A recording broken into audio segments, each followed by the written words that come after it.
So everyone, please give a round of applause for Midnight. Hello. Okay, so this is the first presentation I've ever given, so I'm a little bit nervous. How does this work?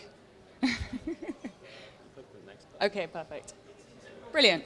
Okay. Hi, I'm Els Galilu, and I'm here today to talk about these, which I'll get into in a little bit. I'm a ceramicist by trade. I've been a professional artist for quite a long time now, but if you go back far enough, you'll see that I started with digital art. And so I guess I've been trying to kind of find my way back to an in-between ever since. I've spent the last few years building out a couple of digital projects that have kind of Web3 integration right at their core, and this is a very good example of that.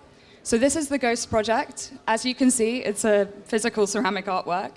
It comes with two pieces. So you've got the top part, which gives it the unique ghost look, and the bottom part, which is actually a functional ashtray, if you wanted to use it as such.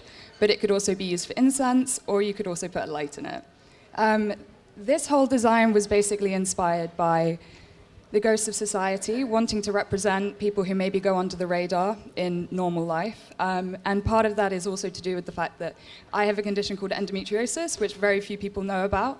And the ashtray in its own right was created as kind of an alternative to taking traditional painkillers.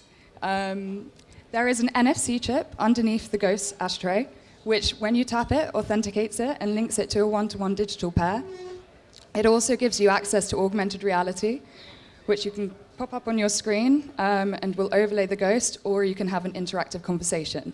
However, and this is my favorite thing about the Ghost project, every ghost is unique. It has its own name, its own backstory. They're being released in collections of 10 and 10 family factions. The family factions also have their own rich backstories.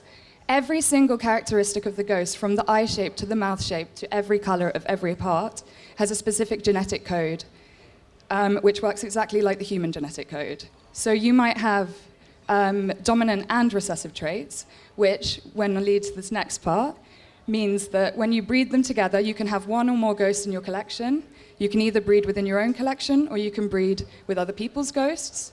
But working on that genetic code, when you breed a ghost together, you will get a unique next generation ghost, which you will always have the right to a physical production of.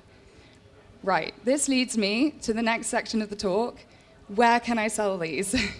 So when I was first developing all of this, I really, really, really expected somebody to build something, and they didn't. So we kind of got halfway through the development of it, and we went, fuck, we're actually going to have to build something that can support all of this.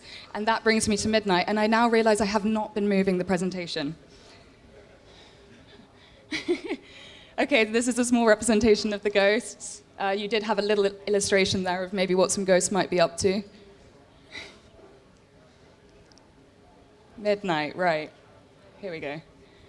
Okay, so Midnight at its heart is essentially an RWA physical fine art marketplace. Every artwork on there is linked one-to-one with a digital asset, which essentially works as a certificate of authenticity, which you traditionally would have as a paper product, along with a physical artwork.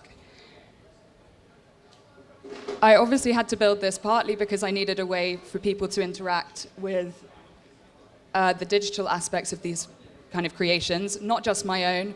This will be a platform for any sort of digital artist, but it also solves a couple of other problems. First of all, as an artist, once you've sold your artwork to a buyer, you have no idea if at any point they sell it to somebody else. Midnight solves that because everything is tracked from day one. So I will always know exactly where, although it may be an anonymous buyer, in the world my piece is, how much it was last sold for, and actually also how many of my artworks are held in a specific person's collection, which makes it much easier for me to kind of gift them additional artworks, invite them to early sales, and all of that sort of thing. Midnight facilitates perpetual royalties as well for artworks. Okay, anyway, if you want to know more about Midnight, I would love to explain more of that. You can also follow us online if you go to this. Thank you. Appreciate you bearing with me. Super nervous. Sorry? Oh, questions, sorry. Hey, right here. I got a question. Okay. So I guess super interesting because I think there's a lot of similarities with the NFT space with the traits and all that stuff. If you like mated two ghosts together and created a second one, you said you have the right to production. So I'm guessing, is there like a minting fee? Like how do I have to pay for that second or that third ghost? Yeah, the production fee will always be fixed. We haven't completely determined it yet. But I did also want to note off the back of that you can also decide to keep it as a digital asset and trade it freely. You can also request the production, but also hold it in our vault, which means you can still trade it as a purely digital asset, even though it has got the physical connected to it one-to-one. But yeah, it will be an additional fee for the production of the ghost that will be set, just to cover the cost of making it. Makes sense. Thank you. Any other questions? No? Thank you so much. All right, everyone, quick round of applause.